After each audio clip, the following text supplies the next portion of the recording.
അസ്സലാമു അലൈക്കും വറഹ്മത്തുള്ളാഹി. ബിസ്മില്ലാഹിർ റഹ്മാനിർ റഹീം. മൂസാ നബിയും മഹാനായ ഖിദ്റും ഒരുമിച്ചുള്ള യാത്രയിലുണ്ടായ അവസാന സംഭവമാണ് ഇന്ന് പഠിക്കുന്ന 77, 78 ആയത്തുകളിൽ പറയുന്നത്. മഹാനായ ഖിദ്റിൻ്റെ പ്രവൃത്തികളെക്കുറിച്ച് അദ്ദേഹം വ്യക്തത വരുത്തുന്നതിന് മുമ്പ് 2 തവണ മൂസാ നബി ചോദ്യങ്ങൾ ചോദിച്ചുകൊണ്ട് അവർ തമ്മിലുണ്ടായിരുന്ന ഉടമ്പടി തെറ്റിച്ചു.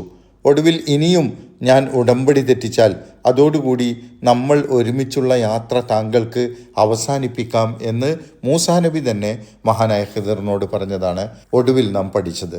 അങ്ങനെ അവർ തമ്മിൽ ഒരു ധാരണയിലെത്തിക്കൊണ്ട് 2 പേരും യാത്ര തുടർന്നപ്പോൾ അവർ ഒരു ഗ്രാമത്തിലെത്തുന്നതും അവിടെ വെച്ച് ഖിദ്ർ ചെയ്ത ഒരു പ്രവൃത്തിയെക്കുറിച്ച് മൂസാ നബി ചോദിച്ചതും അതോടുകൂടി ഒരുമിച്ചുള്ള യാത്ര ഇതോടെ അവസാനിച്ചിരിക്കുന്നു എന്നും ഞാൻ ചെയ്ത കാര്യങ്ങളുടെ യാഥാർത്ഥ്യം ഞാൻ താങ്കൾക്ക് വിശദീകരിച്ചു തരാമെന്ന് ഖിദ്ർ പറയുന്നതുമാണ് ഇന്ന് പഠിക്കുന്ന 2 ആയത്തുകളിലുള്ളത്. ഫൻതലഖ, അവർ ഇരുവരും പോയി. അവർ 2 പേരും അവരുടെ സഞ്ചാരം തുടർന്നു. കഴിഞ്ഞ 2 സംഭവമടക്കം ഈ 3 സംഭവങ്ങളും പറഞ്ഞു തുടങ്ങുന്നത് ഫൻതലഖ, അവർ 2 പേരും പോയി എന്ന് പറഞ്ഞുകൊണ്ടാണ്. ഈ സംഭവങ്ങളൊക്കെ നടക്കുന്നത് ഒരു ദീർഘ യാത്രയിലാണ് എന്ന് അതിൽ നിന്ന് വ്യക്തമാണ്. അവർ യാത്ര തുടർന്നു. ഹത്ത ഇദാ അതയ അഹ്ല ഖറിയത്തിൻ, ഒരു നാട്ടുകാരുടെ അടുത്തെത്തുന്നതുവരെ. ഖറിയത്ത് എന്നാൽ നാട്, അഹ്ല ഖറിയത്തിൻ എന്ന് പറഞ്ഞാൽ നാട്ടുകാർ. അങ്ങനെ അവർ ഒരു നാട്ടിൽ എത്തിച്ചേർന്നു എന്നാണ് ഉദ്ദേശിക്കുന്നത്. പക്ഷേ ഇവിടെ നാട്ടുകാരിൽ എത്തിച്ചേർന്നു എന്നാണ് പ്രയോഗിച്ചിട്ടുള്ളത്. കാരണം ആ നാട്ടുകാർ ഒരു പ്രത്യേക സ്വഭാവക്കാരായിരുന്നു എന്നത് ഈ സംഭവത്തിൽ പ്രധാനപ്പെട്ട ഒരു വശമാണ് എന്നുള്ളത് കൊണ്ടാണത്. അങ്ങനെ ആ നാട്ടിലെത്തിയപ്പോൾ ഇസ്തഅമ അഹ്ലഹ, അവർ 2 പേരും ആ നാട്ടുകാരോട് ഭക്ഷണം ആവശ്യപ്പെട്ടു. ഞങ്ങൾ ദീർഘയാത്ര ചെയ്ത് ക്ഷീണിച്ചു വരികയാണ്, ഞങ്ങൾക്ക് വിശക്കുന്നുണ്ട്, ആഹാരം തന്നാൽ നന്നായിരുന്നു എന്ന് ആ നാട്ടുകാരോട് ഖിദ്റും മൂസാ നബിയും അപേക്ഷിച്ചു. ഒട്ടും സഹകരണ മനോഭാവമില്ലാത്ത, നന്മ മനസ്സില്ലാത്ത പിശുക്കന്മാരായ ആളുകളായിരുന്നു ആ നാട്ടുകാർ. അതുകൊണ്ട് അവർ നിരസിച്ചു. അയ്യുളയ്യിഫൂഹുമ, അവരെ 2 പേരെയും അതിഥികളായി സ്വീകരിക്കാൻ.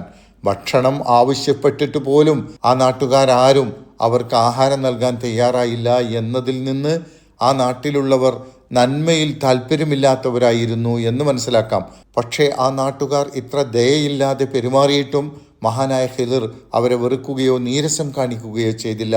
മറിച്ച് അദ്ദേഹം എന്താണ് ചെയ്തത്? ഫവജദ, അവിടെ അവർ 2 പേരും കണ്ടു ജിദാറൻ, ഒരു മതില്. ജിദാർ എന്നാൽ ചുമര്, മതിൽ എന്നൊക്കെയാണ് അർത്ഥം. യുരീദു അൻ യൻഖല്ല, അത് പൊളിഞ്ഞു വീഴാറായിരിക്കുന്നു.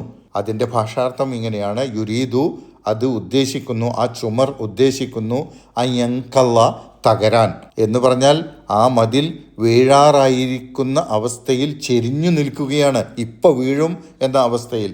ഫഅഖാമഹു, അപ്പോൾ അദ്ദേഹം അത് നേരെയാക്കി. മഹാനായ ഖിദ്ർ ആ വീഴാറായ മതിൽ ശരിയായി പണിത് നേരെയാക്കി. അതിന് പ്രതിഫലമൊന്നും വാങ്ങിയതുമില്ല. തങ്ങളോട് ദയ കാണിക്കാത്ത, കാരുണ്യമില്ലാത്ത ആ നാട്ടുകാർക്ക് പ്രതിഫലമൊന്നും വാങ്ങാതെ ഇങ്ങനെ ഒരു കാര്യം ചെയ്തു കൊടുത്തപ്പോൾ മൂസാ നബി ചോദിച്ചു പോയി. ഖാല, മൂസാ നബി പറഞ്ഞു, ലൗ ശിഅ്ത, താങ്കൾ ഉദ്ദേശിച്ചിരുന്നുവെങ്കിൽ ലത്തഖദ്ത അലൈഹി അജ്റ, താങ്കൾക്ക് അതിന് കൂലി വാങ്ങാമായിരുന്നു. ഇത്രയും അധ്വാനിച്ച് ഇങ്ങനെയൊരു പണി ചെയ്തതിന് താങ്കൾ എന്തുകൊണ്ട് പ്രതിഫലം വാങ്ങിയില്ല? അതും ഇങ്ങനെ നന്മയില്ലാത്ത ഈ നാട്ടുകാരിൽ നിന്ന് എന്നാണ് മൂസാ നബി പ്രതികരിച്ചത്. ഇതോടെ മൂസാ നബി ഉടമ്പടി തെറ്റിച്ചു. മൂസാ നബി തന്നെ കഴിഞ്ഞ സംഭവത്തിന് ശേഷം പറഞ്ഞതനുസരിച്ച് അവർ ഒരുമിച്ചുള്ള യാത്ര അവസാനിക്കാനുള്ള ന്യായം പൂർത്തിയായിരിക്കുന്നു.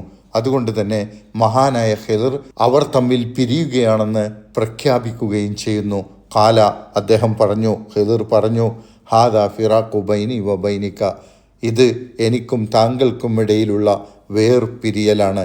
നാം ഒരുമിച്ചുള്ള യാത്ര ഇതോടെ അവസാനിക്കുകയാണ്. അതുകൊണ്ട് സഉനബ്ബിഉക ബിതഅ്വീലി മാ ലം തസ്തതി അലൈഹി സബ്റ, താങ്കൾക്ക് ക്ഷമിക്കാൻ കഴിയാതെ പോയ സംഗതികളുടെ യാഥാർത്ഥ്യം താങ്കൾക്ക് ഇനി ഞാൻ വിശദീകരിച്ചു തരാം. സഉനബ്ബിഉക, ഇനി ഞാൻ താങ്കൾക്ക് വിശദീകരിച്ച് അറിയിച്ചു തരാം. ബിതഅ്വീലി, വ്യാഖ്യാനം, യാഥാർത്ഥ്യം, പൊരുൾ. മാലം തസ്തതി അലൈഹി സബ്റ, താങ്കൾക്ക് ക്ഷമിക്കാൻ കഴിയാതെ പോയത്. ഇതിനു മുമ്പ് 3 തവണ ലൻ തസ്തതിഅ എന്ന് വന്നപ്പോൾ തസ്തതിഅ എന്ന വാക്കിൽ നിന്ന് യാ കളഞ്ഞിരുന്നില്ല. ഇപ്പോൾ ലം ചേർന്ന് വന്നുകൊണ്ട് ലം തസ്തത്യ എന്ന് യാ കളഞ്ഞുകൊണ്ടാണ് ഓതേണ്ടത്. ഇനി മൂസാ നബിക്ക് ക്ഷമിക്കാൻ കഴിയാതെ പോയ ഹിളറിൻ്റെ പ്രവർത്തനങ്ങളുടെ രഹസ്യം, അതിൻ്റെ യാഥാർത്ഥ്യം ഓരോന്നായി മഹാനായ ഹിളർ മൂസാ നബിക്ക് വിവരിച്ചു നൽകുകയാണ് തുടർന്നുള്ള 4 ആയത്തുകളിൽ. ഇൻഷാ അള്ളാഹ് അത് തുടർന്നുള്ള ക്ലാസ്സുകളിൽ പഠിക്കാം. പ്രിയപ്പെട്ടവരെ, ഈ സംഭവത്തിൽ മൂസാ നബി കരാറുകൾ തെറ്റിക്കുന്ന അക്ഷമനായ ഒരാൾ എന്ന നിലക്കല്ല മനസ്സിലാക്കേണ്ടത്, മറിച്ച് പ്രത്യക്ഷത്തിൽ തെറ്റായ കാര്യങ്ങൾ കാണുമ്പോൾ അതിനോട് പ്രതികരിക്കാൻ ബാധ്യസ്ഥനായ ഒരു പ്രവാചകൻ എന്ന നിലക്കാണ് അദ്ദേഹം പ്രതികരിച്ചത്. ഏതൊരു നന്മയുള്ള മനുഷ്യനും പ്രതികരിക്കുക അങ്ങനെ തന്നെയാണ്. ആ പ്രവർത്തനങ്ങളുടെ പിന്നിൽ ഒളിഞ്ഞു കിടക്കുന്ന കാരണങ്ങൾ അറിയാതെയാണ് മൂസാ നബി പ്രതികരിച്ചത്. എന്നാൽ മഹാനായ ഹിളർ ഈ സംഭവങ്ങൾക്ക് പിന്നിൽ ഒളിഞ്ഞിരിക്കുന്ന സംഗതികളെക്കുറിച്ച് അദ്ദേഹത്തിന് അള്ളാഹു നൽകിയ അറിവിൻ്റെ അടിസ്ഥാനത്തിൽ അള്ളാഹുവിൻ്റെ നിർദ്ദേശമനുസരിച്ചുമാണ് പ്രവർത്തിച്ചത്. ഇതാണ് ഇതിൽ നിന്ന് മനസ്സിലാക്കാനുള്ളത്. അള്ളാഹു സുബ്ഹാനഹു വ തആല നമ്മെ അനുഗ്രഹിക്കുമാറാകട്ടെ. അസ്സലാമു അലൈക്കും വറഹ്മത്തുള്ളാഹി വബറകാതുഹു.